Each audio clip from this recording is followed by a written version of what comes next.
Kwa hiyo sasa wewe hapo kinachokuchekesha shemeji ni nini? Ina maana katika haya yote yanayoendelea, wewe kinachokufurahisha ni kipi?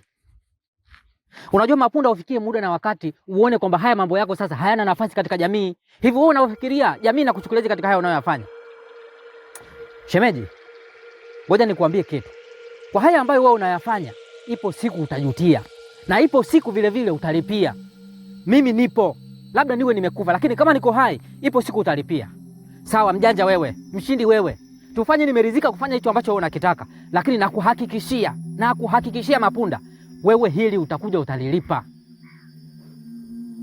Shemeji, najua hata unachokizungumza wewe hukijui. Na hata hayo maneno ambayo yanatoka katika kinywa chako, huelewi ni kitu gani ambacho nakizungumza. Na kitu ambacho ninachokijua mimi mpaka dakika hii, hata msiba haujui uko wapi. Na ndio maana hata huku unapoelekea sipo msiba ulipo. Nikimaanisha kwamba huku unaenda kupotea shemeji. Mimi nikusaidie tu. Unaona hii njia? Ndio msiba ulipo. Nikuombe ufanye haraka ukawahi kumzika mpwa wako. Wahi shemeji. Mapunda, narudia tena kukuambia. Wewe si unajiona mjanja? Unajiona umefaulu katika hili? Shinda wewe baba. Ila baada ya hili kumalizika, na mimi utaona upande wangu wa pili. Wewe baba si unaujua huu? Sisi wengine tunaujua huu.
Mwanangu, nimekuita uende kwenye makaburi yale ya ukoo, ukatizame sehemu ya jinsi gani muweze kuchimba kaburi.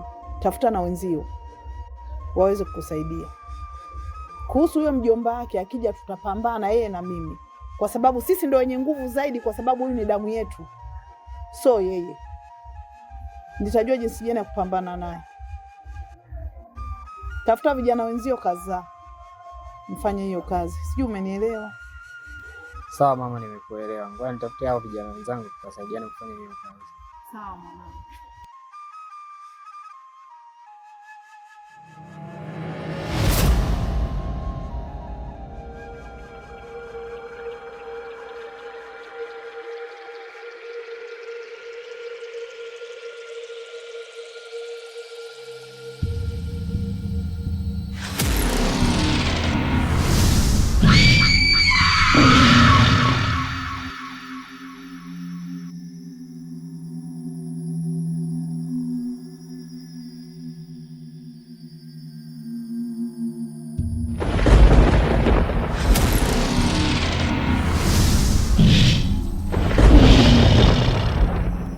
Acha ukaidi, fanya kama atakavyokuelekeza. Nenda kazike mwili wa mpwa wako na ubebe kwa mikono yako. Sawa, sawa. Ndo naenda baba.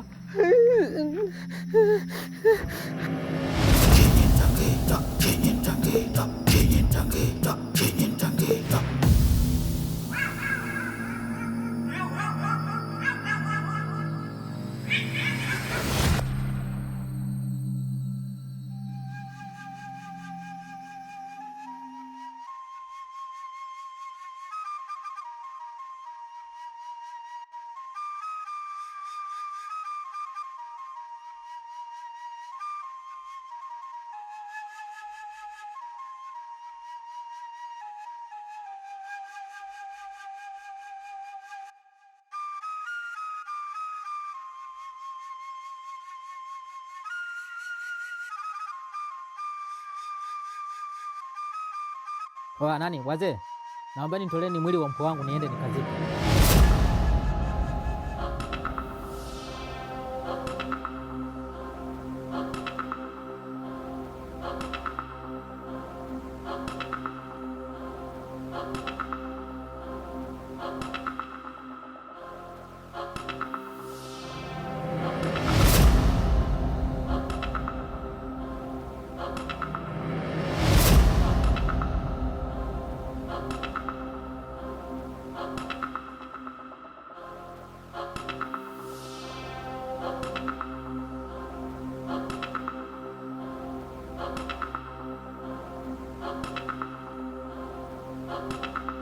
Jamani, nimesema nitoleeni mwili wa mpwa wangu niende nikazike. Msiniangalie mnanitumbulia macho kama mijusi iliyobana na mlango. Nitoleeni mwili wa mpwa wangu nikazike. Mmeshinda nyie mama. Mmeshinda nyie. Niende nikazike sasa. Tukishalimaliza hili swala, hapo ndo tutazungumza lugha moja. Nitoleeni mwili wa mpwa wangu nikazike. Nimekubali mshinde nyie.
Mungu mtoto amefanikiwa kuzikwa salama, ila japokuwa hivyo kwa mvutano, na inavyosemekana kama kawaida yake Mapunda hajashiriki kwa msiba.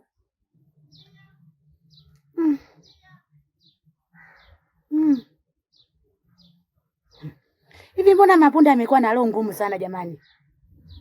Hivi nyie mtu wa design gani yule nyie? Ule msiba si wa mwanae kabisa jamani.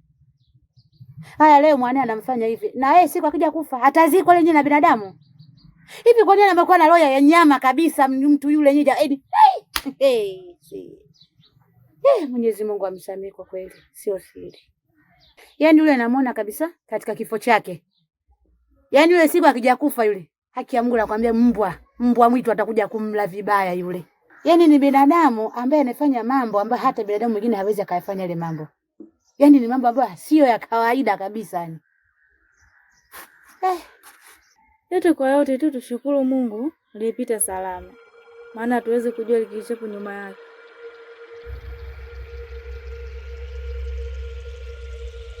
Hongera sana kwa kukamilisha majukumu yako vema.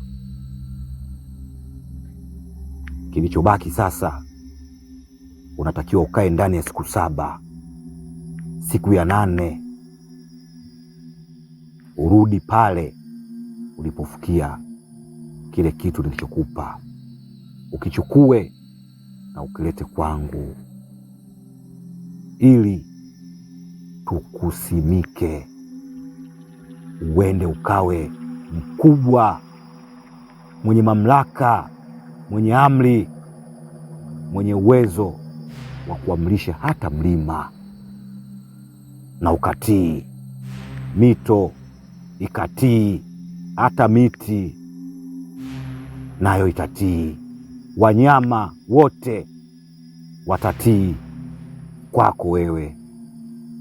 Lakini umenipendeza sana, umefanya kitu ambacho mimi mzee Mdananda nilikuwa nahitaji ufanye. Mimi nashukuru sana kiongozi wangu. Na kushukuru tena nikushukuru sana. Japokuwa hili swala halikuwa rahisi hata kidogo upande wangu. Kwa upande wangu lilikuwa ni swala moja gumu sana. Ukifuatia kwamba kile kilichokuwa kinafanyika ni damu yangu kabisa na ni mtoto wangu wa pekee. Lakini niliweza kuyafanya haya yote kwa sababu nahitaji kweli ukubwa, nahitaji ukuu, nahitaji nafasi katika hii dunia. Lakini vipi kurudi katika ile nyumba ambayo nilikuwa hapo naishi mwanzo? Kurudi kwenye mji wako kwa sasa haitowezekana. Unatakiwa wewe uende ukaanze maisha mengine, ukawe mfarume sehemu nyingine na kwenye mji mwingine.